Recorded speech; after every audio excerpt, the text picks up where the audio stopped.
How are we doing today? Good. Good. Well, we're getting ready to read the book, The One and Only Ivan by Katherine Applegate. Okay? But before we begin reading, we're going to do a little practice activity on making meaning while reading. Okay? And our objective or our goal through this activity is that you will be able to describe meaning from the context of the text you're reading and hearing during read-alouds. Also, that you will be able to process meaning that the author is trying to convey both through explicit and implicit writing in the text. Okay? So just to recap, explicit writing in our text is when the author, you can find it directly in the text. The author explicitly states what he's trying to say, and if you question something, you can go right back to that text and you can find it directly written in there. Whereas implicit text is something where the author is using phrases to maybe get you thinking, and you're going to have to draw conclusions and make implications as to what he or she is trying to say. Okay? To accomplish these goals, we're going to do an interactive read aloud with the beginning of our text. As I read aloud for you, I'm going to model for you how I'm thinking, and also show you how I question and then find the answers in those explicit and implicitly stated phrases and text in the book. Okay? So I'm just going to begin by reading the first chapter and just kind of stop and give you some insight into how I'm thinking while I'm reading. Okay?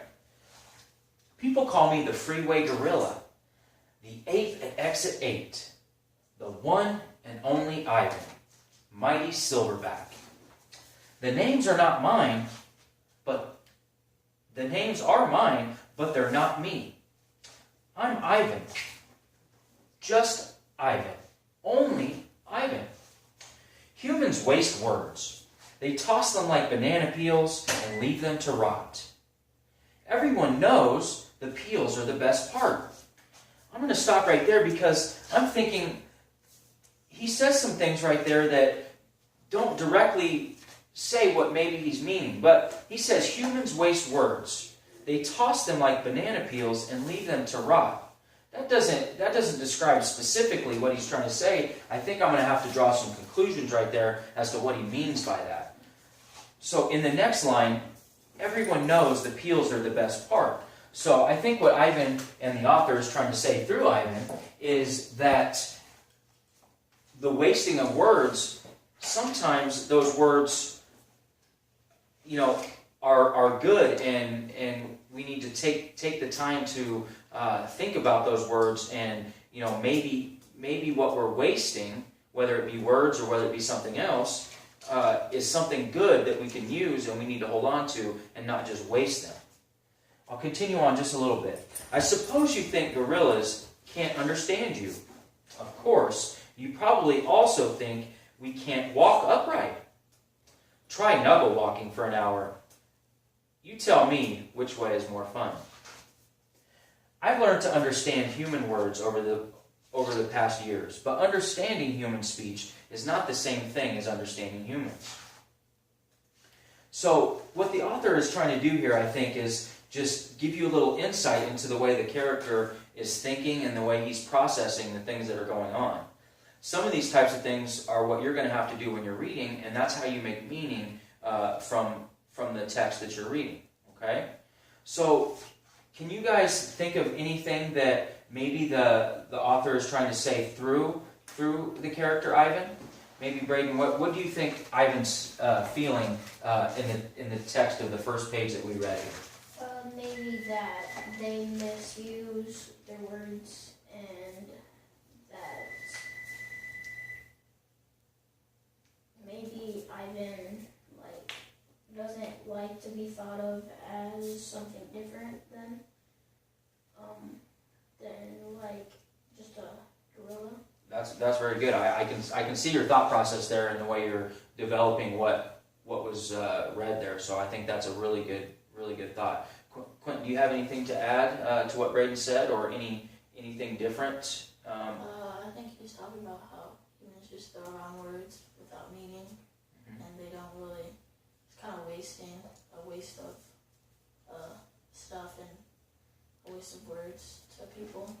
Sure, sure. And I think you pulled some explicitly stated things in the text, and maybe Braden, you drew some conclusions on how Ivan was thinking and feeling.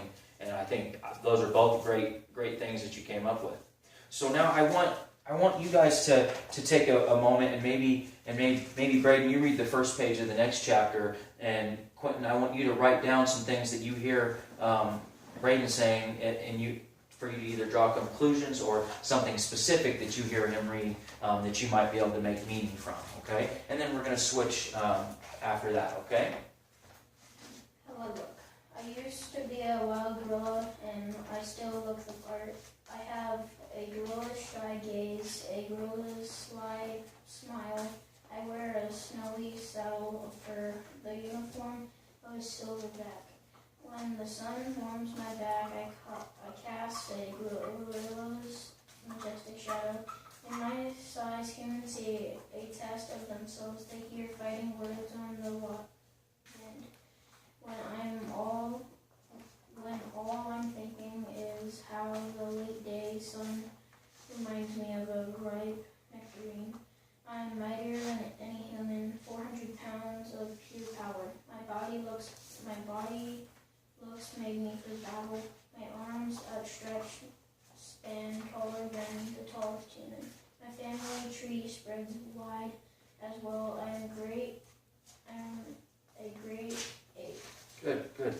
Quentin, can you think of some things that, what did you write down there that maybe you heard from the reading there? I think he's talking about his true self and describing that he's a gorilla and